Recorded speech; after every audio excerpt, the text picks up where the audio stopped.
judíos vivían en el este de Europa después de que Alemania invadió Polonia en 1939. Más de 2 millones de judíos polacos quedaron bajo control alemán. Después de que Alemania invadió la Unión Soviética en junio de 1941, varios millones de judíos más quedaron bajo su dominio. Los alemanes tenían como objetivo controlar esta considerable población judía al obligarlos a residir en secciones marcadas de pueblos y ciudades, que los alemanes llamaban guetos o barrios residenciales judíos.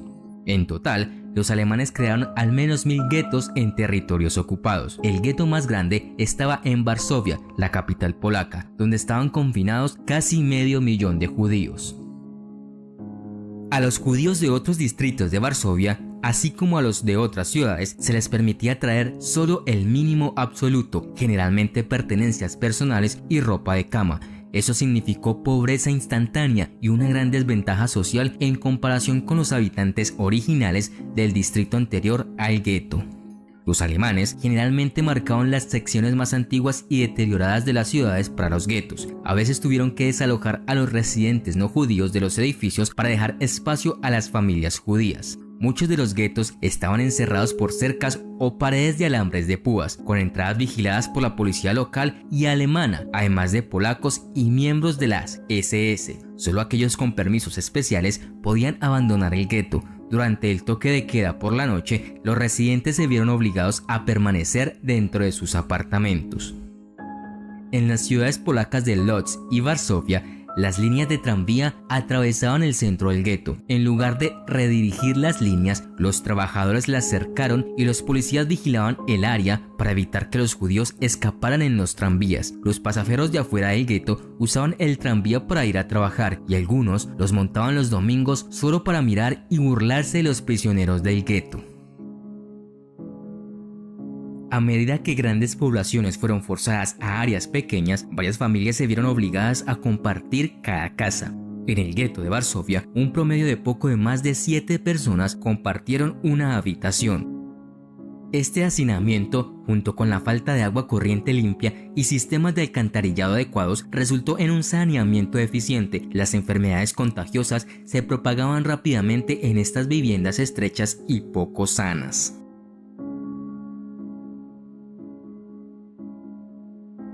Desde el principio, las raciones de comida fueron mínimas y el hambre era común. Menos de la mitad de la cantidad diaria recomendada para mujeres, 2000 calorías por día, y hombres, 2500 calorías por día. Las raciones consistían en pan, papas y grasa gorda. En un intento por complementar sus dietas, los habitantes del gueto organizaron un próspero mercado negro donde los bienes podían intercambiarse por alimentos. Algunos residentes tenían dinero u objetos de valor que podían intercambiar por comida introducida de contrabando en el gueto. Otros simplemente fueron obligados a mendigar o robar para sobrevivir. El contrabando de comida en el gueto se convirtió en un método común de supervivencia. Algunos de los que estaban fuera del gueto también aprovechaban las desafortunadas circunstancias de los habitantes para su beneficio, importando alimentos y medicinas en el gueto al mejor postor, aunque si los atrapan se enfrentaban a castigos severos. Los suministros médicos eran escasos y después de que muchos guetos se sellaron y se separaron del mundo exterior, se agotaron rápidamente por completo. La desnutrición, la sobrepoblación y la falta de atención médica trajeron otro factor mortal a la vida cotidiana de los residentes del gueto: el tifus. Durante los largos inviernos, el combustible para calefacción era escaso y muchas personas carecían de ropa adecuada. Las personas debilitadas por el hambre y la exposición al frío se convirtieron en víctimas fáciles de la enfermedad. Decenas de miles murieron en los guetos por enfermedad, hambre o resfriado. Los resultados fueron realmente horribles. Entre octubre de 1940 y julio de 1942, alrededor de 92.000 de los residentes judíos del gueto murieron de hambre, enfermedades y resfriados, que representaron casi el 20% de la población total. Casi un año antes del establecimiento del gueto, el 26 de octubre de 1939, el trabajo forzoso se hizo obligatorio para todos los hombres y niños judíos de 14 a 60 años. Esto se extendió a los hombres y niños de 12 a 60 años en enero de 1940. Algunos judíos lograron mantener sus trabajos después de la guetización en Varsovia, pero la mayoría quedaron desempleados. Después de haber perdido sus negocios y sus formas normales de empleo, la mayoría de las personas en los guetos no tenían una fuente regular de ingresos. Esto condujo a un próspero mercado negro, donde las personas intentaron intercambiar posesiones por sus necesidades cotidianas. A medida que continuó el esfuerzo de guerra, aumentó la necesidad de mano de obra barata y preferiblemente gratuita. Los alemanes recurrieron cada vez más a utilizar a los judíos encarcelados para trabajos forzados, como trabajos de construcción, etc.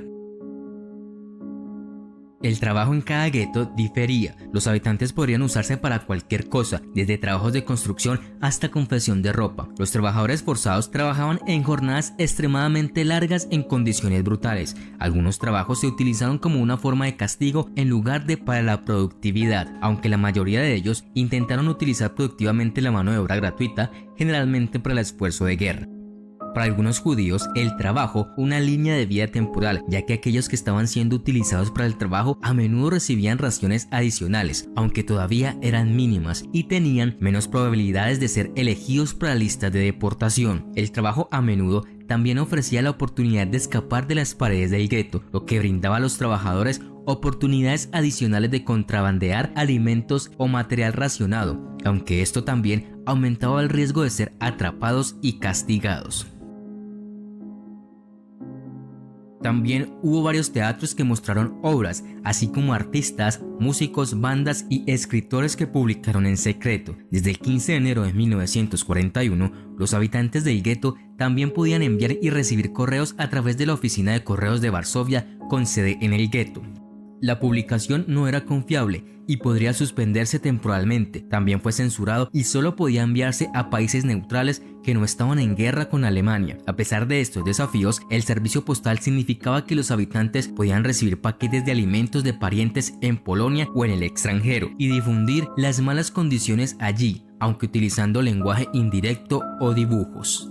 Todos los días, los niños quedaban huérfanos y muchos tuvieron que cuidar incluso a niños más pequeños. Los huérfanos a menudo vivían en las calles pidiendo pedacitos de pan a otros que tenían poco o nada que compartir. Muchos murieron congelados en el invierno. Para sobrevivir, los niños tenían que ser ingeniosos y útiles. Los niños pequeños en el gueto de Varsovia a veces ayudaban a pasar comida de contrabando a sus familias y amigos, arrastrándose a través de estrechas aberturas en la pared del gueto o alcantarillas. Lo hicieron con gran riesgo, ya que los contrabandistas que eran atrapados fueron severamente castigados. Aunque el sufrimiento y la muerte los rodeaban, los niños no dejaban de jugar. Algunos tenían queridas muñecas o camiones que trajeron al gueto con ellos. También fabricaban juguetes usando cualquier trozo de tela y madera que pudieran encontrar. En el gueto de Lodz, los niños convirtieron la parte superior de las cajas de cigarrillos vacías en naipes. Los judíos en el gueto resistieron el gobierno alemán y las condiciones que se les impusieron de diferentes maneras. Quizás la forma más común de resistencia tuvo lugar en el contrabando de suministros básicos por encima, debajo o a través de las paredes del gueto. Las estimaciones sugieren que entre el 80 y el 97% de la ingesta total de alimentos de todos los habitantes ingresó al gueto de esta manera. Sin esta forma de resistencia, miles de personas más habrían muerto de hambre. Otros judíos encarcelados en el gueto resistieron a los alemanes al continuar participando en actividades religiosas y días festivos. Un ejemplo de esta resistencia religiosa en el gueto fueron las oraciones grupales celebradas en secreto en la casa del rabino Sapiro. Del mismo modo, algunos establecieron escuelas, a pesar de la prohibición de la educación para los judíos. Otros crearon o asistieron a otras actividades culturales, como obras de teatro, exposiciones, espectáculos de cabaret y cafés con música en vivo. El historiador Emanuel Ringelblum, en colaboración con otros como Rachel Auerbach, resistió al dominio alemán desde el interior del gueto al crear un archivo que documenta los crímenes nazis. La colección de Ringelblum se hizo conocida como el archivo Oyneg Chávez. Ante la amenaza de deportación al campo de exterminio de Treblinka, enterró su extensa colección en latas de leche y cajas de metal para evitar que el archivo cayera en manos de los alemanes. Después de la guerra, algunos de estos registros fueron desenterrados y redescubiertos. Algunos judíos también se resistieron físicamente al gobierno alemán. El caso más grande y significativo de resistencia armada en el gueto de Varsovia fue el levantamiento del gueto de Varsovia de 1943. A pesar de las condiciones inhumanas que persistieron en los guetos, las instituciones comunales y las organizaciones voluntarias se esforzaron por dar sentido a la vida y satisfacer las necesidades del público. Estas actividades permitieron a muchos superar la degradación y la humillación que sufrieron. A pesar de la cruel realidad a la que estaban expuestos los judíos, muchos se alistaron para ayudar a los débiles entre ellos y fundaron organizaciones para la ayuda y el bienestar mutuos.